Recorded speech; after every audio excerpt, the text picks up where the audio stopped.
बात जुर्म से जूझते अवाम की हो या समाज में बढ़ते क्राइम ग्राफ की, अपराध की हर सूरत के पीछे छिपा होता है कोई ना कोई गुनहगार।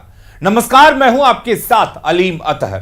तफ्तीश की राह में आने वाली हर कड़ी सुराग बनकर पहुंचाती है गुनहगारों को सलाखों के पीछे। आप बने रहिए हमारे साथ, क्योंकि हर जुर्म के खिलाफ हमारी तफ्तीश लगातार जारी है।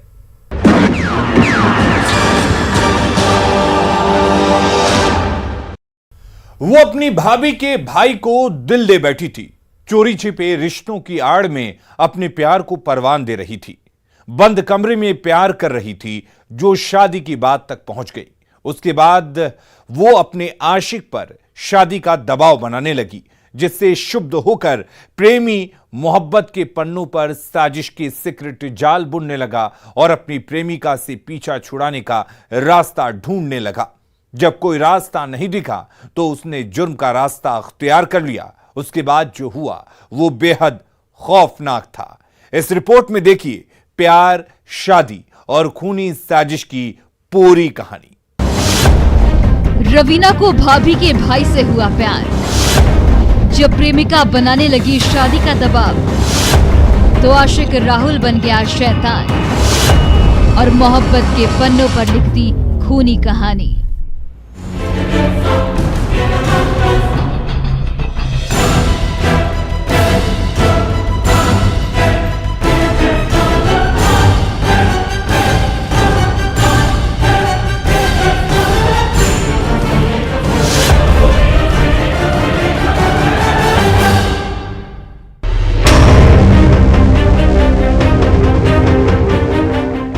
यही वो तारीख है जिस दिन मोतिहारी के संग्रामपुर थाना इलाके की रहने वाली रवीना कुमारी अपने घर से अचानक गायब हो गई थी, जिसके बाद से परिजनों की बेचैनी बढ़ने लगी थी। घर वाले खोजबीन करने लगे, लेकिन रवीना का कोई सुराग हाथ नहीं लगा। जिसके बाद थक हार कर परिजन संग्रामपुर थाने पहुंचे और बेटी की गुमशुदगी की रिपोर्ट दर्ज करा दी, जिसे आधार बनाते हुए पुलिस उसकी खोजबीन में जुट गई। लेकिन अफसोस कि 2 दिन बाद भी पुलिस के हाथ कोई सुराग नहीं लगा। खोजबीन अभी चल ही रही थी कि इसी दरमियान 9 सितंबर 2022 को गन्ने के खेत में रवीना की लावारिस हालत में लाश मिली, जिसके बाद पुलिस हत्या की रिपोर्ट दर्ज कर तफ्तीश में जुट गई। शुरुआती दौर में पुलिस के लिए केस बिल्कुल ब्लाइंड था, क्योंकि परिजनों ने खुलकर कुछ नहीं बताया था। ऐसे मर्डर केस को चैलेंज के तौर पर लेते हुए पुलिस छानबीन में जुट गई। जैसे जैसे अनुसंधान की दिशा आगे बढ़ रही थी, वैसे वैसे पुलिस भी आरोपी के करीब पहुंच रही थी। टेक्निकल टीम की मदद से पुलिस ने 13 दिनों बाद जब खुलासा किया तो हैरान करने वाला सच सामने आ गया, जिसे जानकर पुलिस भी सन्न रह गई। वो सच था रवीना कुमारी का प्रेम प्रसंग, जिसे परिजनों ने पुलिस से छिपा लिया था, जिसके पीछे की भी कहानी बताएंगे। लेकिन उससे पहले आरोपी की गिरफ्तारी पर पुलिस ने जो कुछ कहा वो सुन लीजिए। उस लड़की की लाश वहाँ घर से 1 किलोमीटर दूर गन्ने के खेत में मिली।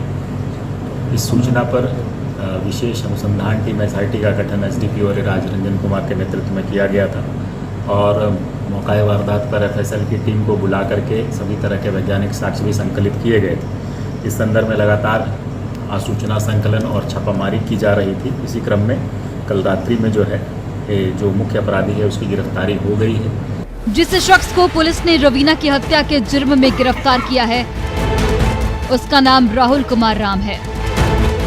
इसी ने रवीना की हत्या की पूरी पटकथा लिखी थी, वो भी अपने दोस्त सोनू कुमार के साथ मिलकर, जिसे समझने के लिए थोड़ा फ्लैशबैक में जाना होगा।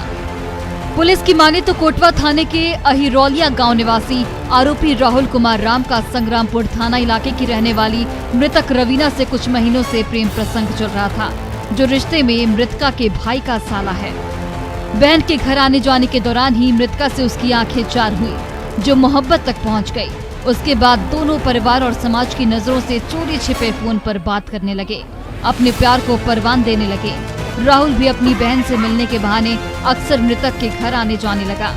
परिवार से नजरें चुराकर बंद कमरे में मृतका के साथ हम बिस्तर होने लगा। राहुल मृतका की भाभी का भाई था, तो शक की कोई गुंजाइश नहीं थी, जिसका दोनों ने फायदा उठाया और परिवार वालों की आंखों में धूल झोंककर बंद कमरे में एक दूसरे की हवस की भूख मिटाने लगे। लेकिन बात बंद कमरे तक ही नहीं रही। लड़की के दिल में शादी के अरमान पनपने लगे। उसने अपने आशिक राहुल पर शादी का दबाव बनाना शुरू कर दिया, जो राहुल को नागवार गुजरा। उसके बाद वो अपनी प्रेमिका से दूरी बनाने लगा और उससे पीछा छुड़ाने का रास्ता ढूंढने लगा। जब कोई रास्ता नहीं दिखा तो उसने अपराध का रास्ता अख्तियार कर लिया और 7 सितंबर को अपनी प्रेमिका रवीना को मिलने के लिए बुलाया, जहां से उसे गांव से करीब 1 किलोमीटर गन्ने के खेत में लेकर चला गया, जहां उसका दोस्त सोनू भी मौजूद था। उसके बाद दोनों ने उसके साथ शारीरिक संबंध बनाया और धोखे से चाकू मारकर उसे मौत के घाट उतार दिया और शव को छोड़कर दोनों फरार हो गए। लेकिन पुलिस के सामने दोनों की चालाकी काम नहीं आई और पुलिस ने हत्या की गुत्थी को सुलझाते हुए आरोपी राहुल को गिरफ्तार कर हाथों में हथकड़ी पहना दिया। मामला खुल के सामने यही आया है कि मृतका और इसमें प्रेम संबंध था, ये आपस में रिश्तेदार भी थे। मृतका द्वारा लगातार शादी करने को लेकर दबाव बनाया जा रहा था, जिसकी वजह से क्षुब्ध होकर मृतक ने अपने एक साथी के सहयोग से उसकी हत्या कर दी है। इसने अपना अपराध भी स्वीकार कर लिया और उसकी निशानदेही पर चाकू और इसके यहाँ से जो खून का लगा हुआ कपड़ा है उसको भी बरामद किया गया है। और इन सभी को, ये जो अपराधी है इसका नाम राहुल कुमार राम है। पुलिस ने हत्या में इस्तेमाल चाकू और खून से सने कपड़े को भी जब्त कर लिया है, लेकिन आरोपी राहुल का दोस्त सोनू अभी भी पुलिस की गिरफ्त से बाहर है, जिसकी गिरफ्तारी को लेकर पुलिस जगह जगह छापेमारी कर रही है ताकि उसे भी गिरफ्तार कर जेल की सलाखों के पीछे पहुंचा सके। पुलिस ने इस चर्चित हत्याकांड की गुत्थी को तो सुलझा लिया, लेकिन जिस तरह से राहुल ने मोहब्बत में अपनी प्रेमिका रवीना से छुटकारा पाने के लिए प्यार के पन्नों पर उसकी खून से खौफनाक कहानी लिखी है, वो प्यार करने वालों के लिए एक सबक है। मोहब्बत में कई दीवाने अपनी माशुका को पाने के लिए मर मिटने को तैयार रहते हैं, लेकिन इस राहुल ने शादी से बचने के लिए अपनी प्रेमिका को ही मिटा दिया, जिसे समाज कतई स्वीकार नहीं करेगा और राहुल को अब जेल की सलाखों में ही रहना पड़ेगा। न्यूज़ 18 के लिए मोतिहारी से मुकेश सिन्हा के साथ ब्यूरो रिपोर्ट। इंतकाम की आग में अक्सर इंसान अपराध की राह पर निकल जाता है। ऐसा हम इसलिए बता रहे हैं क्योंकि सीतामढ़ी में बदले की आग में एक युवक ने अपने साथियों के साथ मिलकर पिता पुत्र की चाकू मारकर हत्या कर दी, जिसके बाद से परिवार में चीख पुकार और चित्कार की आवाजें गूंज रही हैं और पूरा गांव सहमा हुआ है। क्या है सीतामढ़ी में बदलापुर का पूरा सच, देखिए इस रिपोर्ट में। इंतकाम में डबल मर्डर की वारदात, पिता पुत्र को उतारा मौत के घाट, हत्या के बाद परिवार में कोहराम।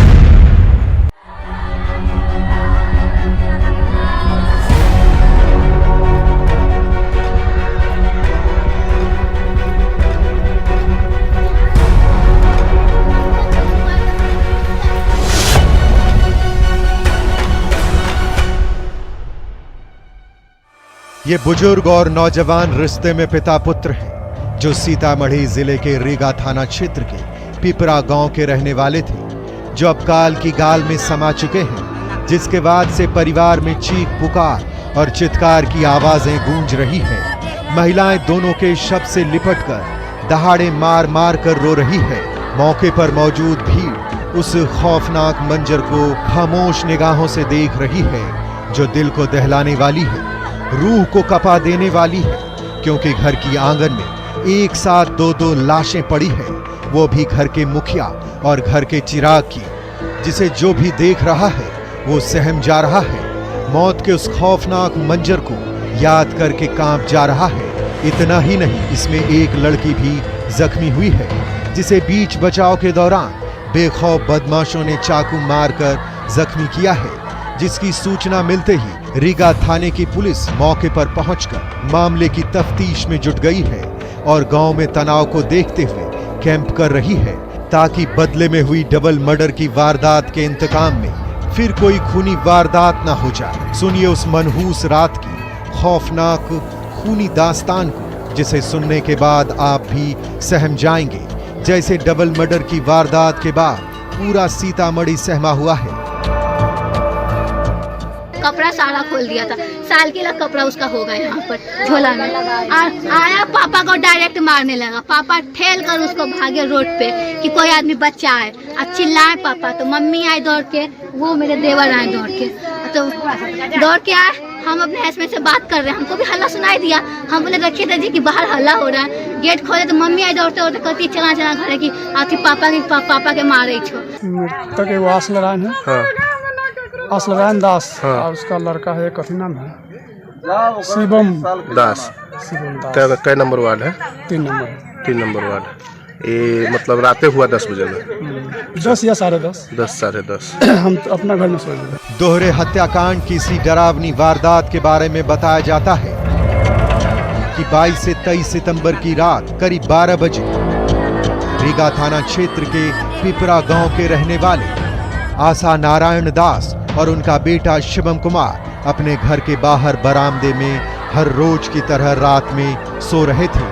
पूरा गांव नींद की आगोश में था, सड़कें सुनसान पड़ी थी। इसी बीच स्याह रात की सन्नाटे को चीरते हुए कुछ बदमाशों ने यमराज बनकर दरवाजे पर दस्तक दे दी, जिसे गहरी नींद में सो रहे पिता पुत्र नहीं भांप पाए। उसके बाद दोनों गहरी नींद में थे। उसी दरमियान दनादन चाकू चलने लगा। पिता पुत्र की नींद खुली और दोनों अपनी जान बचाने के लिए चीखने चिल्लाने लगे। जब तक परिजन घर से बाहर निकलते तब तक आरोपी आशा नारायण दास और बेटे शिवम को मौत के घाट उतार चुके थे। इस बीच मृतक की बेटी हेमा ने बीच बचाव की कोशिश की तो शैतानों ने उसे भी चाकू मारकर जख्मी कर दिया। उसके बाद सभी मौके से फरार हो गए। आधी रात को ही घर में मातमी सन्नाटा पसर गया। चीख पुकार की आवाजें गूंजने लगी। सुबह होते ही परिजनों ने रीगा थाने की पुलिस को खबर दी। सूचना मिलते ही पुलिस फौरन मौके पर पहुंची और परिजनों के दर्ज बयान पर एफआईआर दर्ज की, जिसमें से 7 लोगों को नामजद आरोपी बनाया गया।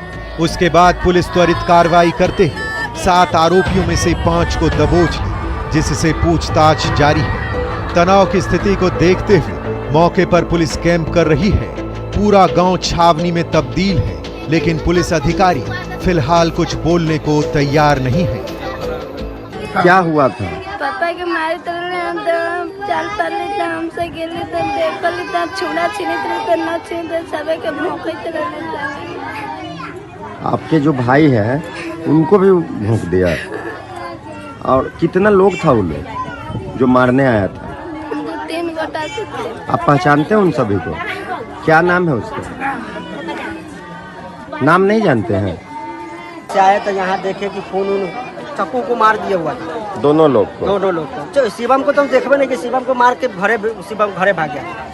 आस नारायण भैया को देखे यहाँ चाकू को लग गया तो हमको बोला आस नारायण भैया कि चाकू पकड़ता। हम उसका चाकू पकड़ के चाकू छीनने लगे। चाकू छीन के हम दिनेश सिंह को दे दिए। हम भी छीने, दिनेश सिंह भी छीना, दोनों आदमी छीन के उसको चाकू हम दे दिए। देने के बाद हम आस नारायण भैया को हॉस्पिटल लेके चले गए। दिल को दहला देने वाली इस खौफनाक वारदात के बाद पुलिस ने जब डबल मर्डर के पीछे की वजहों को टटोलना शुरू किया तो पता चला कि मृतक आशा नारायण महावीरी झंडा बनाने का काम करते थे। वहीं मृतक शिवम कुमार भी अपने पिता के साथ धंधे में हाथ बटाने का काम करता था। मृतक का 2 बेटा और 5 बेटियां हैं, जिसमें से 3 की शादी हो चुकी है, जबकि 1 बेटा रणधीर परदेश में रहकर काम करता है। वहीं शिवम अपने पिता के कारोबार में घर पर रहकर हाथ बटाता था। इसी दौरान महावीरी झंडा के पूजा के दिन आरोपी उदय और मृतक शिवम के साथ किसी बात को लेकर विवाद हुआ। तब से उदय इंतकाम की आग में धधक रहा था। तब घर वालों को इतनी बड़ी साजिश का अंदेशा नहीं था, लेकिन आरोपी अंदर ही अंदर बदले की आग में जल रहा था और 22 से 23 सितंबर की रात अपने साथियों के साथ मिलकर उसे अंजाम तक पहुंचा दिया। घर के मुखिया को मौत के घाट उतार दिया, परिवार के चिराग को बुझा दिया, जिसके बाद से पूरे परिवार में कोहराम मचा हुआ है।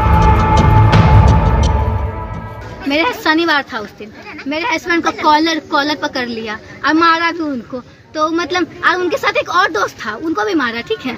और मतलब सब कुछ मतलब ये जब किए ना कि हम भी मारेंगे तो सबको छोड़ा दिया। बोला कि पूजा पाठ का दिन है, क्या मतलब झगड़ा झंझट करेगा, छोड़ दो, जाने दो। कल 10 तारीख से वो लड़का मतलब सबको पीछा करने लगा। कारण जो है यही वही झंडे को लेकर कुछ विवाद नहीं हुआ था। अच्छा हाँ। और झंडे के दिन जो है झंडा के मंडप लेकर आ रहे थे तो ये कुछ मारपीट किया। इसी के लेकर उस दिन जो है। लेकिन पुलिस अभी भी दोहरे हत्याकांड के पीछे की असली वजहों को टटोल रही है, क्योंकि डबल मर्डर के बाद लोग कई तरह की बातें बोल रहे हैं जो कई सवाल खड़ा कर रहा है। सवाल ये कि क्या सच में उदय ने बदले की आग में पिता पुत्र का मर्डर किया है? क्या पहले से आरोपी के साथ पीड़ित परिवार का विवाद चल रहा था? क्या आरोपी उदय ने ही हत्या की साजिश रची थी? डबल मर्डर में और कौन कौन लोग शामिल थे?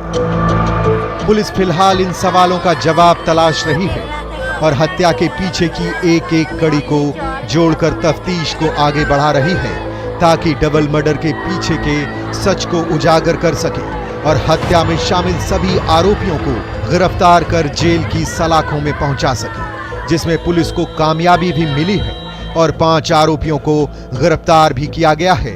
लेकिन बाकी के 2 आरोपी अभी भी फरार चल रहे हैं, जिनकी गिरफ्तारी को लेकर पुलिस जगह जगह छापेमारी कर रही है ताकि उन्हें भी गिरफ्तार कर सके। ऐसे में देखने वाली बात यह होगी कि पुलिस कब तक इस दोहरे हत्याकांड की गुत्थी को सुलझाती है और बाकी के आरोपियों को गिरफ्तार कर सजा दिलवाती है। लेकिन जिस तरह से कातिलों ने एक ही परिवार के 2 लोगों की चाकू मारकर हत्या की है, वो बेहद ही खौफनाक और खतरनाक है, जिसकी सजा तो उन्हें मिलनी ही चाहिए। न्यूज़ 18 के लिए सीतामढ़ी से राकेश कुमार के साथ ब्यूरो रिपोर्ट।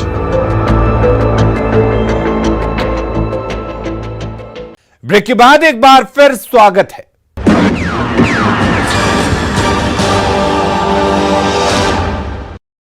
गोपालगंज में पूर्व वार्ड सचिव जावेद अली के घर से बुलाकर चाकू से निर्मम हत्या कर दी गई। हत्या के बाद उग्र परिजनों ने पुलिस टीम और आरोपी के घर पर हमला कर दिया। इस घटना के बाद पूरे इलाके में तनाव का माहौल है। हर कोई जानना चाह रहा है कि चाकू के 16 वार के पीछे का सच क्या है। गोपालगंज में खूनी वारदात, पूर्व वार्ड सचिव पर चाकू से वार और हत्या के बाद मोहल्ले में बवाल।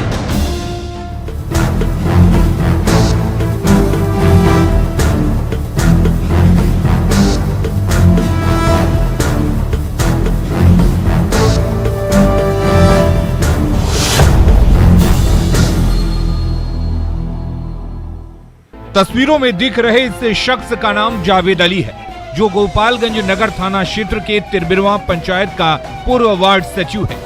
इसी की कत्ल का इल्जाम किसी और पर नहीं बल्कि गांव के ही 3 युवकों पर लगा है। बताया जाता है कि 22 सितंबर की रात गांव के युवक जावेद अली के घर पहुंचे और जावेद अली को अपने साथ बुलाकर ले गए, जिनकी खूनी साजिश से जावेद अनजान था।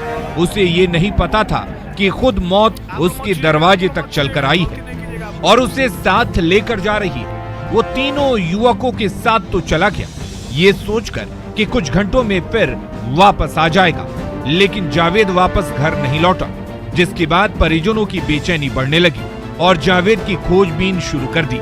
इसी बीच शुक्रवार की सुबह गांव में ही धान की खेत में जावेद अली की लाश मिली, जिसे देखने के बाद परिजनों के पांव तले जमीन खिसक गई, क्योंकि जावेद के शरीर पर चाकू से 16 वार किए गए थे।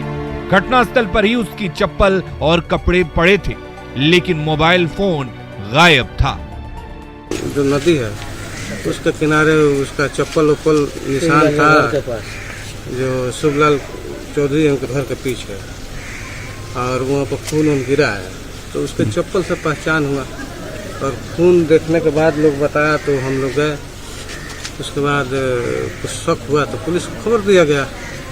पुलिस आई तो शव को बरामद किया है, वो धान के खेत में पीछे। जावेद अली की हत्या की खबर मिलते ही लोगों की भीड़ जुटने लगी।